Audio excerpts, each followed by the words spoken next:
अस्सलामुअलैकुम। आज मैं आपको बनाना बताऊंगी ये लजीज़ मज़ेदार दम का गोश्त। ये बहुत ही आसानी से तैयार हो जाता है। अगर आपके घर गेस्ट आने वाले हैं तो फिर तो आप बहुत ही आसानी से इसको बना सकते हैं। आप इसे एक दिन पहले भी प्रिपेयर करके रख सकते हैं और इसे मज़े से एंजॉय कर सकते हैं अपने गेस्ट के साथ। इस ईद उल अज़हा के ऊपर आप ये बना के लाजमी खाइएगा।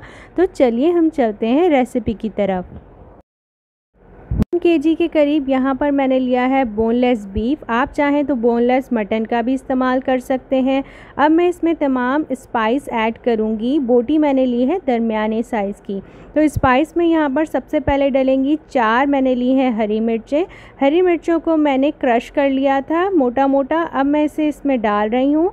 इसके बाद मैं लहसुन का पेस्ट डालूँगी 1 टीस्पून। अदरक का पेस्ट डालेंगे हम यहाँ पर 1 टीस्पून। 1 टीस्पून ही डलेगा इसमें लाल मिर्चों का पाउडर और 1 टीस्पून ही डलेगा इसमें धनिया पाउडर। 1 टीस्पून डलेगा इसमें टर्मरिक पाउडर, हल्दी पाउडर। इसे डालने के बाद जो है हम इसमें डालेंगे प्याज ब्राउन।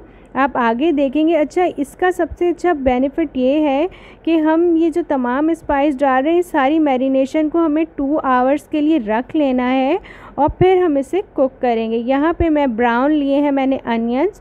ज़्यादा डार्क ब्राउन नहीं करने। अगर आप डार्क ब्राउन करेंगे तो आपकी सारी करी और जो आप दम का गोश्त बना रहे हैं उसका रिज़ल्ट बिल्कुल ख़राब हो जाएगा और वो कड़वा कड़वा सा होगा। इसलिए लाइट ब्राउन आपने ये लेने हैं। आपको यहाँ डार्क कैमरे की लाइट में लग रहे हैं। और यहाँ पर मैं लूँगी दही। दही है मेरे पास यहाँ पर ½ केजी के करीब। मेरा ये कप बड़ा है। इसे मैंने अच्छे से बीट कर लिया था ताकि कोई लम्प ना रहे। अब मैं इसे 2 आवर के लिए अच्छे से मैरिनेट करके रख दूँगी और उसके बाद हम कुक करेंगे। तो चलिए चलते हैं नेक्स्ट स्टेप की तरफ। यहाँ पर मैंने पैन के अंदर लिया है घी। यहाँ मैं घी का इस्तेमाल करूँगी। दम का गोश्त घी से बहुत ही मज़ेदार बनता है। 1 कप के करीब मैंने घी इस्तेमाल किया है। इसे हम अच्छे से हल्का सा थोड़ा मेल्ट कर लेंगे। उसके बाद जो मैरिनेशन हमने 2 घंटे के लिए रखी थी, आप उसे ज़्यादा टाइम के लिए भी रख सकते हैं और अच्छा उसका रिज़ल्ट आएगा।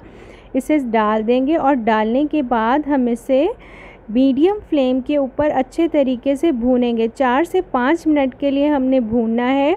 आप देखेंगे कि गोश्त अपना पानी रिलीज़ करेगा और दही भी अपना पानी रिलीज़ करेगा। इसीलिए हम इसे अच्छे तरीके से भूनेंगे। इसकी भुनाई बहुत अच्छे से करनी है तो ही रिज़ल्ट बहुत अच्छा आएगा। ये बहुत लजीज़ और मज़ेदार भुना गोश्त बनता है।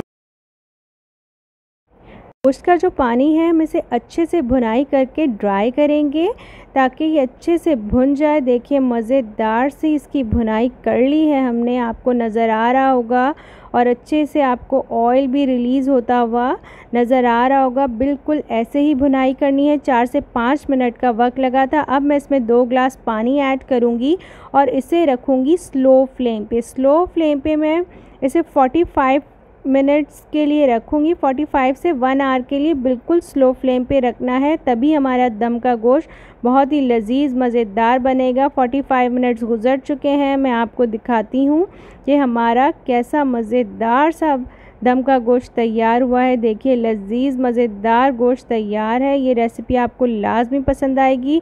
अब मैं इसके ऊपर डालूँगी कटा हुआ धनिया। फ्रेश धनिया यहाँ मैंने लिया है, ये मैं इसके ऊपर डाल रही हूँ और इसको आप नान के साथ भी खा सकते हैं। ये बच्चे बड़े मेहमानों को सबको बहुत पसंद आता है। इसे आप ईद पर लाजमी ट्राई कीजिएगा और आम दिनों में भी ये बहुत मज़े का लगता है। और जब गेस्ट आने हो स्पेशली तो मैं इसे पहले प्रिपेयर करके रख लेती हूँ, तो बिल्कुल भी टाइम नहीं आपका ज़ाया होता और मज़े से आप निकालें और इसे बना लें।